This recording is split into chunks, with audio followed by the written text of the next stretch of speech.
The 1980s marked a significant era in automotive history, notably witnessing the rise of the Ferrari F40, released in 1987. While the F40 received much acclaim, another remarkable Ferrari often remained in its shadow. This unsung hero significantly influenced the legacy of the F40 and subsequent Ferrari supercars. It was a pioneer of the Big Five, which would go on to include the F40 itself, the F50, Enzo and LaFerrari, and paved the way for Ferrari's increased innovation and performance. Originally intended to enter the Group B racing series, to compete against manufacturers such as Audi, Peugeot and Lancia, but contrary to common belief, this car wasn't initially designed for the new racing series. In 1983, Mr. Ferrari noticed dwindling road car sales, attributing this to the increasing refinement and luxury of the Ferrari lineup, a trend he termed as excessive gentrification, and this shift posed a threat to the brand's core values of raw performance and exclusivity. At this time, Enzo Ferrari did not have overall control of the road car division. It was managed by General Director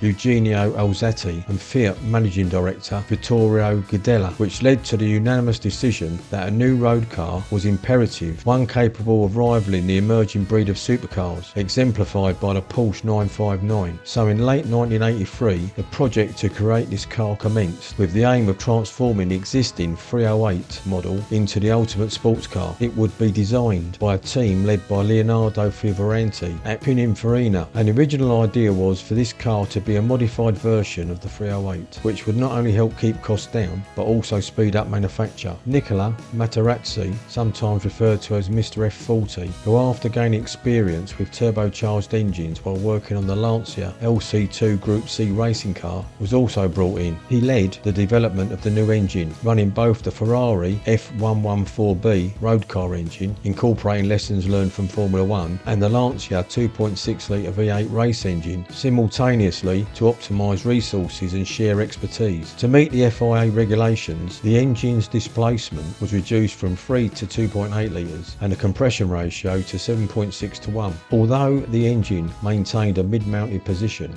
it will be positioned lengthways instead of transversely as in the 308, with the racing transmission located behind the engine, so shifting the rear differential and wheels further rearward. It would use twin IHI turbochargers fitted with a pair of Bayer air-to-air intercoolers and use a Weber Marelli fuel injection system. Twin fuel tanks with a combined capacity of 120 litres were mounted up against the rear bulkhead either side of the engine. Now in progress, it was decided to revive the GTO name, last seen on the iconic 250 GTO, to signify the car's pedigree and racing prowess. This car would be christened the 288 GTO, with 288 referring to its 2.8 litre V8 engine. All 288s came stock in Rossa Corsa or Racing Red direct from the factory, except for 4 prototypes which Pininfarina painted yellow, but this was post-production and now only one still exists. The outer body would require a number of modifications, so Pininfarina created an aerodynamic study based on the 308 GTB, dubbed the 308 GTB Malicciodi or 1000 rivets. It was first shown at the 1977 Geneva Motor Show. The differences from the standard 308 GTB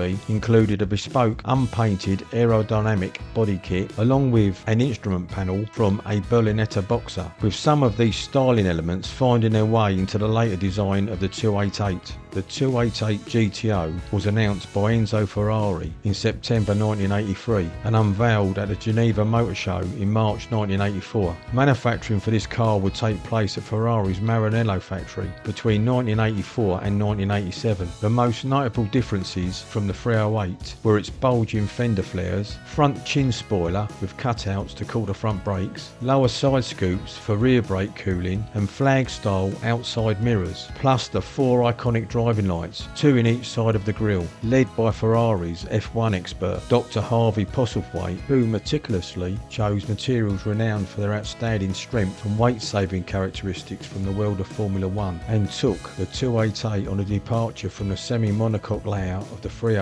Instead, it embraced a distinct configuration with a separate body mounted on a high-tensile, purpose-built tubular steel chassis. The doors were made of aluminium, while the majority of the panels were constructed from lightweight glass glass fibre, reminiscent of the early 308 GTBs. Notably, the bulkhead, roof and front bonnet were constructed from a Kevlar glass fibre honeycomb composite, giving it a weight of 1,159 kilos as opposed to the 1,399 to 1,520 kilos for the 308. The wheelbase was elongated by 110mm. However, despite the increased wheelbase, its overall length was 60mm less than the 308 due to a reduced rear overhang. The suspension height could also be adjusted to suit, with higher settings for roads and lower for racing. The 288 featured a wider stance than the 308, specifically designed to house the Speedline 16-inch custom 5-spoke split rim wheels. These wheels measured 8 inches at the front and 10 inches at the rear and were secured by a centre locking hub nut. Fitted with Goodyear NCT tyres, these enhancements significantly improved the 288's cornering and braking capabilities. As a homage to the original 250 GTO, it was given the same slanted gills at the same angle on the rear fenders for cooling the rear brakes, as well as also borrowing the rear wings design from the original. The only options buyers had on the 288 were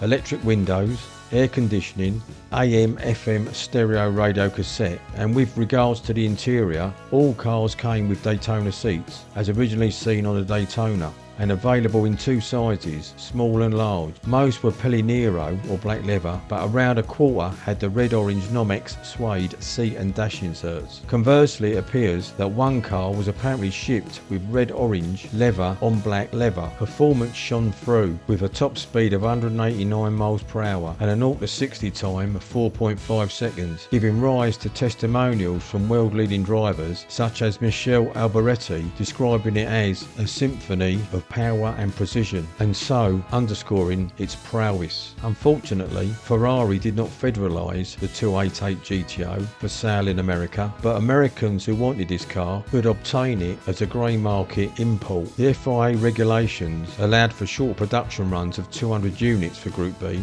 but due to the high demand for this car, Ferrari would end up producing 272 cars instead of the initially intended 200 for homologation. However, some sources have speculated that this number could be in the 280s based on their serial numbers. Materazzi believed the car's capabilities extended far beyond public roads and advocated for its return to GT racing as the Evolution. Eugenio Alzati approved this under the condition that engineers work outside regular hours, because the main effort would now have to be on the 328. On top of the original 200 units, the FIA also permitted manufacturers to assemble a further 20 Evolution models, where engineers were given even more free rein. But unfortunately, the Group B Rally Racing Series was suspended at the end of 1986 after the death of Henry Turvenon and Sergio Cresto at the Tour de Corse, and as a result, the GTO Evolution never raced. Ferrari had only built 5 examples, including one prototype of the GTO Evolution, sealing its status as one of the ultimate collector Ferraris, and these were again finished in Rossa Corsa or racing red. Despite encountering significant challenges throughout its journey, the Ferrari 288 GTO stands as a symbol of Ferrari's unwavering commitment to pushing the limits of innovation in the automotive industry. While its racing aspirations were never fulfilled, the 288 GTO triggered a series of events that shaped Ferrari's future lineup. Without its influence, iconic models such as the F40,